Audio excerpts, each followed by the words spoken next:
umpisa na po tayo sa pagtanim ng ating upo mga idol. Yun o, ay, ano ba to? Yung sili pala natin ay nabuksan ng isang pusa na to. Excuse me, you are my kinding. Ito po, punta na tayo sa area nga pagtataniman natin. 20 sets po ito kasi intercropping lang po ito sa ating sitaw. So dalawa po kami magtatanim sa isang tudling. So dito lang partner sa Dito sa gitna. Diyan ka. Isang ano lang. Bawat isang kawayan ay isa lang po. Kasi uulan ngayon. Siguro mababasa talaga tayo. Ito po. Dito po mga kaparmer. Maglagay tayo ng isa. Yan. Nandyan ha. Nakita nyo mga idol? Ayan. And then, pwede lang paahin natin kasi ang putik. Yan. So, maghintay lang po tayo. O mag-video na ako ulit kung ito ay nabubuhay na mga idol. Yan, dito. Paahin na natin.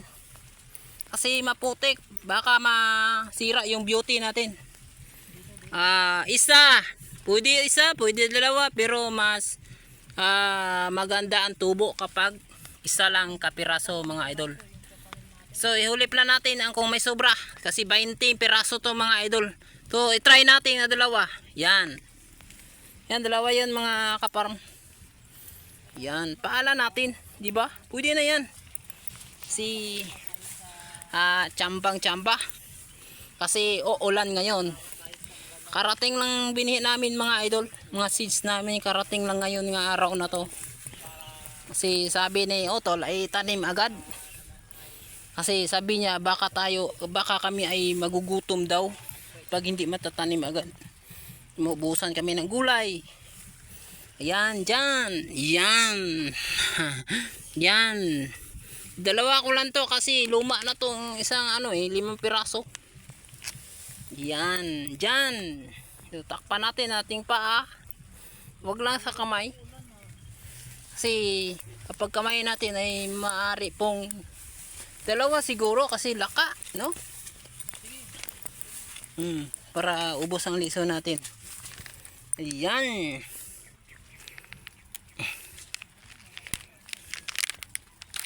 Yan mga idol. So ito po yon mga seeds natin mga idol o ka-farm. Ilang piraso to? Diba 10 ito? Isang 10 to 4, 6, 8, 10. Tama. Ano ba to? Tama lang yun partner. Oh, 2. Ayan. Pagdating doon pag kumulang isa. Oh. So lagyan nating dalawa mga idol or mga ka-farm dahil ang binhi namin is 20 pieces or 25 kasi may luma kami mga idol. So lagyan namin dalawa. Kasi sa sitawan namin sa gitnang linya lang ang tataniman namin mga ka-farm. Kasi malaki to. Mabilis talaga to o gumapang. O kaya makita natin sa sunod natin na video sa sunod na buwan bubunga na to mga idol. Yan, lagyan natin dalawa ha. Huwag natin idikit. So i-distansya natin yan. Yan mga ka-idol ang ating seeds. Yan. So ang pinakataas na to ay 2 linggo lang po. Pag 2 linggo ay mabubuhay na po ito. So mahigit lang po ito isang buwan. Pwede na tayo magkaroon ng harvest, di ba? Ayun, dito nilagay sa gitna na to. So intercropping po ito sa sitaw. Nakita na po niyo mga idol, mga sitaw to lahat ng tinataniman namin ngayon. Yan. Di ba? So dalawa po 'yan. So okay, natatapos na po mga idol, mga ka-farmer. Ayan, thank you. So sana, sabi nga sana all ay mabubunga lahat, di ba?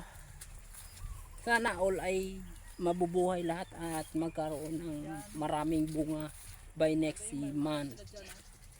Ayan, ito po yung sili namin kanina nga hinarbisan mga ka-farm. So, ang ganda ng ating sili oh. Tinatapon lang to sa mga tauhan sa namin kasi parang hindi na pakinabangan ng yung siling ano dito, hinog. Yun mga idol oh, ang aming sitaw. Kasi ang sitaw ay mabilis lang talaga mamatay to. By next month wala na to, at ang upo natin ay siguradong aakyat na po yan mga idol sa sunod na buwan. So makita natin sa mga next videos or susunod na mga ano, ipakita ko sa inyo mga idol kung paano ito magbungang upo na to.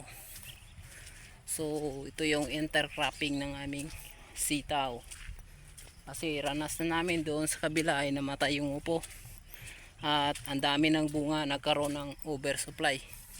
Ay ngayon ay baka sakaling kami baka